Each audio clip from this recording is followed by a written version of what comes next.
Hello, everybody. In this laboratory, we'll observe the histology slides of finger skin and scalp.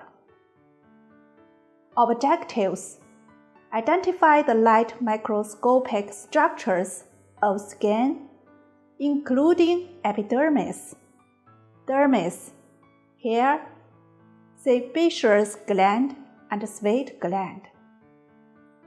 First slide: epidermis and dermis, obtained from the section of finger skin, HE staining.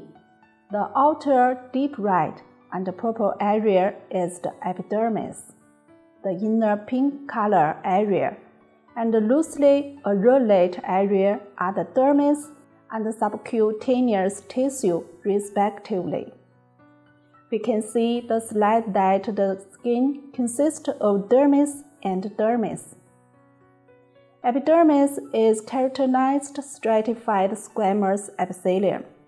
Its basal layer contains with the dermis, and the boundary between them is uneven and undulated because the dermal papillae protrude into the epidermis.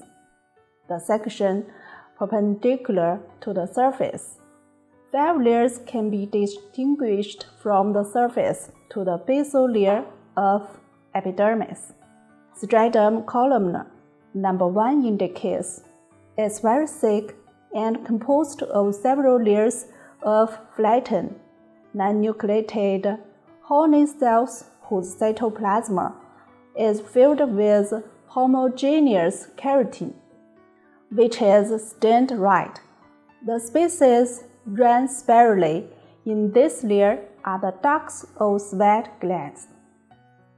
Stratum lucidum, number 2 indicates, this a thin, homogeneous, lightly reflected and pink-stained layer without cellular structure. Stratum granulosum, number 3 indicates, this layer is composed of 3 to 5 layer ribosomes, which account for the strong basophilia of cytoplasm. Among the cells of the basal layer, some dispersed, pale-stained clear cells can be found. They are dendritic cells. They are melanocyte and Langerhans cell, but their processes can't be seen in normal epidermis of human.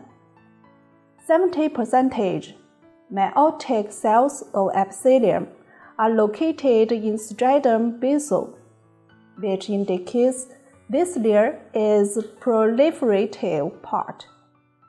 Number 5 indicates. Number 4 shows the stratum spinosum. Dermis consists of dense connective tissue, which can be divided into papillary layer and reticular layer from the superficial to the deep. The boundary between these two layers is not distinguished. The papillary layer is composed of connective tissue in which the fibers are thin and loosely arranged. It's lightly stained, and boundaries many dermal papillae toward the epithelium. The papillae contain abundant capillaries, and some also contain tactile capsule of Meissner. The reticular layer is composed of irregular dense connective tissue. The second slide, hair, obtained from the section of scalp, HE staining. Several strips can be seen in the section. The center of strip stained black is hair. Each hair derives from a tubular invagination of the dermis and consists of hair shaft and hair root. The hair shaft protrudes beyond the skin and is often cut off, and the hair root extends to the deeper part of the skin. Number 1 indicates. The red stained shafts surrounding hair is a hair follicle, whose basis is dilated and stained pink in center. Number 2 indicates the hair root is enveloped by the hair follicle, which is composed of epithelial sheaths and a hair of surrounding connective tissue. The terminal dilatation of the hair follicle is called hair bulb. Number 3 indicates which connective tissue with nerve blood vessels, forming a circular and swelling structure called hair papilla. Number 4 indicates. In addition, observe hair follicle carefully, which is divided into internal root sheaths and external root sheaths. The internal root sheath is stained red. They are cells without distinct cell boundaries, are cones responding to the stratum lucidum and nucleosome of epidermis. The external root sheath consists of several layers of polygonal cells and a layer of cuboidal or low columnar basal cells, corresponding to the stratum spinosum and basal of the epidermis respectively. A thin layer of the hyaline memory covering the external root sheath, named glossy memory, is responding to and continuous with the basement memory. The structure of the connective tissue sheath surrounding the epithelial sheath is similar to the dermis. There is no distinct demarcation between them. The third slide, sebaceous gland, obtained from the section of scalp, HE staining. Sebaceous glands are on the slide of the hair follicle. Number 1 indicates the peripheral cells of their acini are small, deep-stained cells. Toward the center of the acini, the cells increase in size, become polyhedral, and are gradually filled with flat droplets, which are dissolved in section preparation. The nuclei gradually become pycnodic and disintegrated.